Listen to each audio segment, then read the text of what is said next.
ایک اللہ والے کے پاس ایک شخص آیا، بیعت ہوا، لیکن بیعت ہونے کے بعد جب حضرت نے ذکر سکھایا تو وہ کہتے ہیں حضرت یہ ذکر مجھ سے نہیں ہوگا، ذکر نہیں ہوگا۔ تو حضرت نے فرمایا، غالباً حضرت فضل علی قریشی رحمہ اللہ تعالیٰ کا واقعہ، حضرت نے اس کو فرمایا کہ ٹھیک ہے تم ایسا کرو کہ کاغذ قلم لو اور بس اللہ اللہ اللہ لکھتے رہا کرو، لکھتے رہا کرو۔ اس نے کہا ٹھیک ہے یہ تو ہو جائے گا، کیونکہ خیال کے ساتھ جو ذکر ہوتا ہے وہ عام طور پہ نہیں ہو پاتا۔ کچھ انسان ایسے کاموں میں مبتلا ہوتا ہے، مشغول رہتا ہے کہ جن کاموں کی وجہ سے اس کا ذکر جو ہے توجہ اور یکسوئی سے نہیں ہوتا، اور وہ سمجھتا ہے کہ مجھ سے ذکر ہو ہی نہیں سکے گا کیونکہ کاموں کا برڈن مجھ پر ایسا ہے۔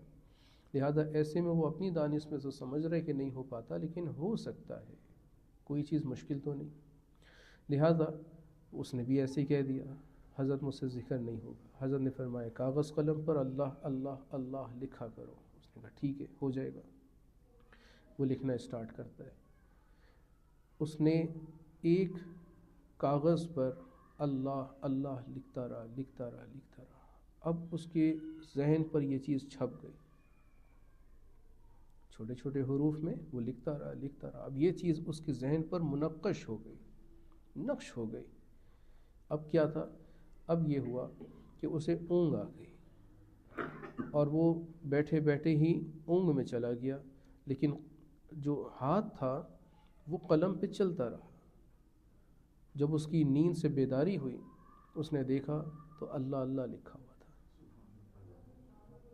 نیند کی حالت میں اللہ اللہ لکھا ہے۔